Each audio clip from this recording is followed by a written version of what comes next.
Welcome to today's episode. I'm your host, Carlos Garcia, and today we will explore fast fashion and a wonderful company dedicated to selling a wide variety of stylish hats while also restoring our planet. We live in a world where climate change is pushing species to migrate and ecosystems to deteriorate. But as grim as that continues to be, there are glimmers of hope, inspiration, and action. Today's sustainable star is a certified B Corp and a company that sells some of the most stylish hats I've ever seen, Bear. Originating from Australia, Bear has taken action in restoring the essential wildlife corridors of our planet since their inception. In today's episode, we'll discuss how this brand decided to make sustainability and restoration a main part of their business, other than making awesome hats, but also share some of their amazing achievements since they took on this mission to help the planet.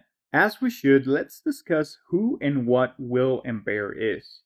Like I mentioned in the intro, Will and Bear is a brand of some of the coolest hats I've ever seen originating from Australia. But as someone who is from Colombia, I had never heard of them before. And although I really think their products are awesome, that's not why we're here. I came across Will and Bear while searching for sustainable companies or individuals, and I was very impressed with what I came across. But before we go into the good stuff of environmentalism, let me tell you more about Will and Bear. I'm a lover for user-friendly and beautiful websites, and much like their hats, they offer precisely that. But that's not all. They offer some of the friendliest shopping experience to their users via their website, with options like hat guide, find a store, and even options for kids, women, and men. And they even go further by segmenting their products by type of hats, hats for seasons, by colors, by style, and even by adventure, which is something I didn't even know existed. And get this, women's and men's wedding hats are under the tab of adventure. But again, that's not entirely the reason why we're here.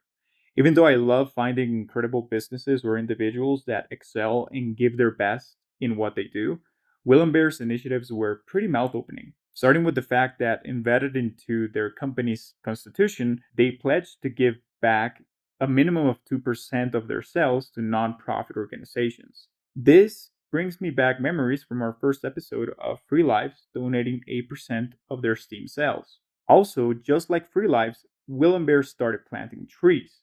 But they started doing it since their inception in 2016. Totaling now, and listen to this, a staggering 2.56 million trees planted. Plus, they also have a wonderful program where they support regenerative farming to obtain high quality renewable wool, an important material for their hats. Let's go through these one by one, starting from their crazy amount of trees planted. As of the recording of this episode, I am at a count of 8 trees planted. So now all I need is a little bit over 2.55 million trees to catch up to Will and Bear's impact. Now, if you're just like me and you've never heard of Will and Bear before this episode, then you and I need to take things slowly to understand their initiative to plant trees. It seems from looking at their website that Will and Bear used to have a saying that they plant 10 trees per hat bought. Nonetheless, this has changed for a reason that they themselves explain among their commonly asked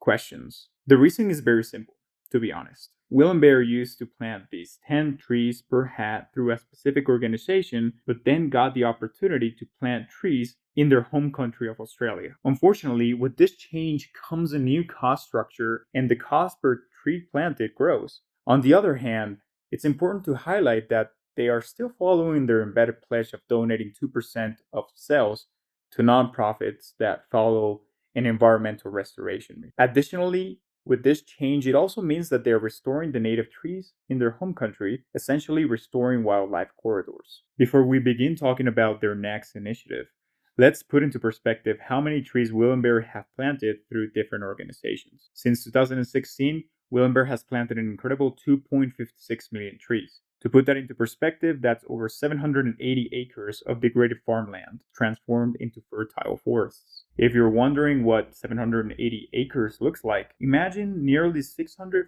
football fields packed with lush, thriving trees. It's also about the size of Central Park in New York City. But these trees have done more than just beautify the land. They've sequestered over 154,000 tons of carbon dioxide from the atmosphere. That's equivalent to removing the annual emissions of 33,600 gasoline powered cars from the road. This all seems incredible, but it was all possible thanks to their decision to plant one tree per hat. I don't consider it a small action, since, like they mentioned on their website, each hat basically absorbs 580 kilograms of carbon dioxide, which is about the same amount emitted during a 2,000-mile car road trip. About the distance from Los Angeles to Chicago or New York City to Denver. That's driving nearly 30 hours straight at an average speed of 65 miles per hour. When you consider this impact multiplied by 2.56 million trees, it's clear how small decisions can lead to monumental environmental benefits. As a result of Will and Bear's contribution through these organizations, they've also been transforming lives. Over 13,000 people, many of whom are local stakeholders, directly benefiting from planting trees. For instance, in some communities, this work creates stable incomes and fosters skills that ripple out to improve livelihoods. Think about it. Willenberg's not only restoring forests, but also contributing to someone's ability to send their kids to school and put food on the table or invest back into their community. These efforts have turned degraded land into productive ecosystems with the added bonus of restoring native wildlife and enabling biodiversity to flourish. When you frame it like that, it's clear Willenberg isn't just planting trees, they're creating ecosystems, removing carbon from the air, and transforming lives, even if it's no longer via 10 trees per hat. On top of the amount of trees planted, Will and Bear donates a percentage of their profits from each hat sale to the Tiverton Farm Sanctuary Project. With the aim to support regenerative farming, Will and Bear partnered with Odonata via the Tiverton Farm Project. Being almost 2.5 thousand acres in size, the Tiverton Farm is Victoria's largest predator-free sanctuary.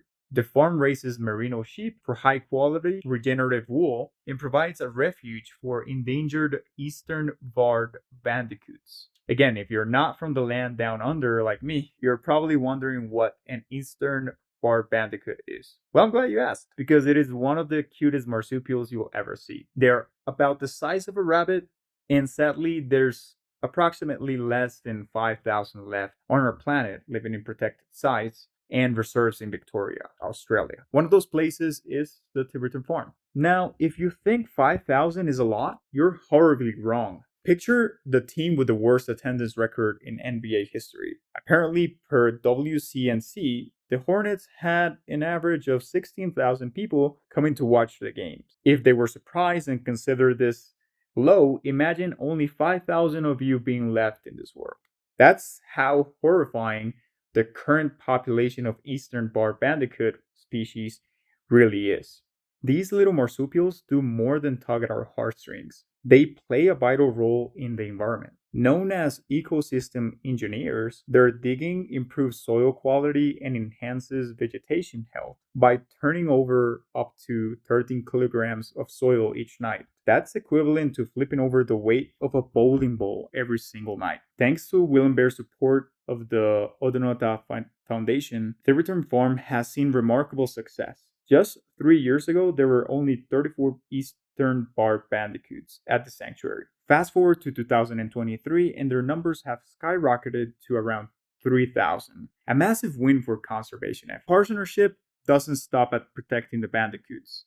Tiverton Farm is also set to reintroduce eastern quolls to the area after a 70-year absence, further enriching the ecosystem. By combining species conservation with regenerative farming practices that enhance the soil health and biodiversity, Tiverton Farm demonstrates how agriculture and wildlife protection can go hand in hand. Imagine this: sanctuary where endangered species thrive, the soil regenerates naturally, and sheep produce high quality wool in harmony with the environment. It's not just a farm, it's a model for a sustainable future. But why is it important to highlight these incredible initiatives and achievements obtained by Will and Bear's commitment? Well, that's because in every single industry, there's a negative impact to the environment. If you haven't heard of this, there's a common term associated with the impacts of fashion called fast fashion. Fast fashion exists because of the demand of consumers wanting to keep up with trends. I feel like this is always going to be a common theme, but it's always consumers and buyers' decision that plays an important role in our current environmental issues. We probably never think about it, or we just don't think about it enough.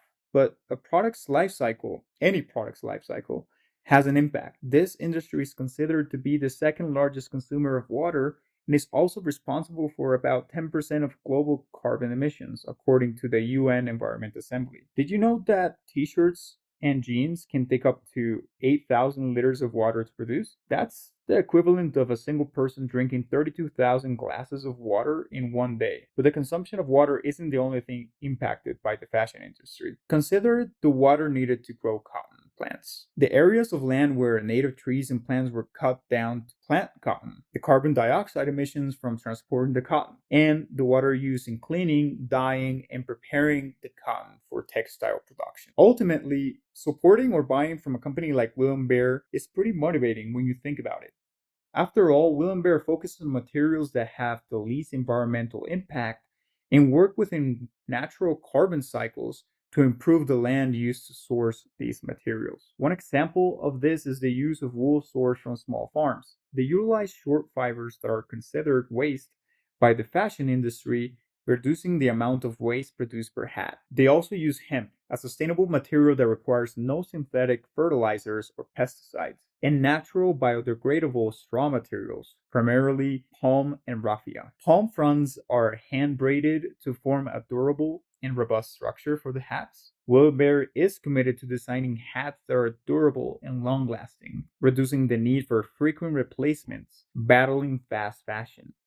Plus, the use of natural fibers ensures that the hats biodegrade naturally at the end of their lifespan, returning nutrients to the soil. Will and Bear take inspiration to a whole new level. While maintaining a profitable business, they have shown that one of the most negatively impactful industries can take constant actions to generate positive shift, socially and environmentally. Coming from such a biodiverse country that is Australia and home to the legendary Steve Irwin, Will and Bear really have followed the footsteps to make our world a better place for everyone.